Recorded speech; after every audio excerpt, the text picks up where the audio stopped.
மத்திய அரசாங்கத்தோட hydro power நிறுவனத்துல இருந்து சில வேலை வாய்ப்புகள் அறிவிச்சிருக்காங்க. இதுக்கு யாரெல்லாம் விண்ணப்பிக்கலாம், எப்படி விண்ணப்பிக்கலாம் அப்படிங்கறத விரிவா பார்க்கலாம். மத்திய அரசாங்கத்துல இருந்து ஹைட்ரோ பவர் நிறுவனத்துல இருந்து சில வேலை வாய்ப்புகளை அறிவிச்சிருக்காங்க. இதுல மொத்தமா எத்தனை காலி பணியிடங்கள் இருக்கு அப்படின்னா 248 காலி பணியிடங்கள் இருக்கு. இதுக்கு யாரெல்லாம் விண்ணப்பிக்கலாம் அப்படின்னா இந்தியாவில் இருக்கக்கூடிய எல்லா மக்களுமே விண்ணப்பிக்கலாம். எப்படி விண்ணப்பிக்க முடியும் அப்படின்னா ஆன்லைன் மூலியமா மட்டும்தான் விண்ணப்பிக்க முடியும்.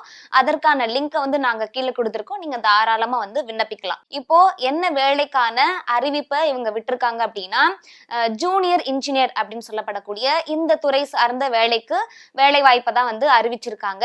எப்படி விண்ணப்பிக்க முடியும் அப்படின்னா இப்போ இன்ஜினியரிங்ல நிறைய டிபார்ட்மெண்ட் இருக்கு இல்லையா, அதுமே அந்த பிரிவுகள் சார்ந்த துறையில நீங்க படிச்சிருந்தீங்க அப்படின்னா உங்களுக்கு முக்கியத்துவம் கொடுக்கப்படும் அப்படின்னு சொல்லியிருக்காங்க. மேக்சிமம் நீங்க டிப்ளமோ முடிச்சிருந்தா போதும். இப்போ உதாரணத்துக்கு இப்ப நீங்க சிவில் துறையை தேர்ந்தெடுக்கிறீங்க அப்படின்னா சிவில் இன்ஜினியரிங் நீங்க படிச்சிருந்தீங்க அப்படின்னா உங்களுக்கு அதுல முக்கியத்துவம் கொடுக்கப்படும் அப்படிங்கிற மாதிரி சொல்லியிருக்காங்க. அதுலயுமே நீங்க ஓபிசியா இருந்தீங்க அப்படின்னா 60% பெற்றிருக்கணும். அதுவுமே மத்த பிரிவு இருக்கு இல்லையா, எஸ்சி எஸ்டி, இந்த பிரிவை நீங்க சேர்ந்திருந்தீங்க அப்படின்னா 55% போதுமானது அப்படிங்கிற மாதிரி சொல்லியிருக்காங்க. இந்த வேலைக்கு நீங்க விண்ணப்பிக்கணும் அப்படின்னா உங்களுடைய வயது எவ்வளவு இருக்கணும் அப்படின்னா 30 வயதுக்கு உட்பட்ட நபரா இருக்கணும் அப்படிங்கிற மாதிரி சொல்லியிருக்காங்க. அதுலமே சில தளர்வுகள் கொடுத்திருக்காங்க.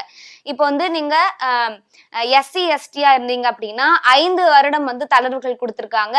அதுவே பொதுவான பிரிவுகளை நீங்க இருந்தீங்க அப்படின்னா 3 ஆண்டுகள் உங்களுக்கு தளர்வுகள் கொடுக்கப்படும் அப்படிங்கிற மாதிரி சொல்லியிருக்காங்க.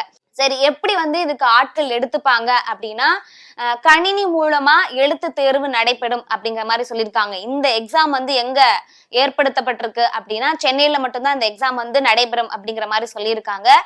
அடுத்து நீங்க ஆன்லைன் மூலமா உங்களுடைய விவரங்கள் பதிவு செஞ்சிருப்பீங்க இல்லையா, அந்த ஆவணங்கள்லாம் சரிபார்க்கப்பட்டு உங்களுக்கு நேர்காணலுக்கான அழைப்புகள் விடுக்கப்படும். பிளஸ் அந்த கணினி தேர்விலையும் நீங்க பாஸ் பண்ணிருக்கணும் அப்படிங்கிற மாதிரி சொல்லியிருக்காங்க.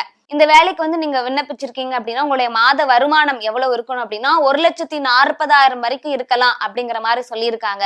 இந்த வேலைக்கு விண்ணப்பிப்பதற்கான கால அவகாசமே கொடுத்திருக்காங்க. அது என்னைக்கு அப்படின்னா 1/10/2025 இந்த நாள் தான் இந்த வேலைக்கு விண்ணப்பிப்பதற்கான கடைசி அவகாச நாளா கொடுத்திருக்காங்க. சோ யாரெல்லாம் இந்த வேலைக்கு தகுதியான நபர் அப்படின்னு நீங்க நினைக்கிறீங்களோ தாராளமா இந்த வேலை வாய்ப்புனை பயன்படுத்திக்க பாருங்க.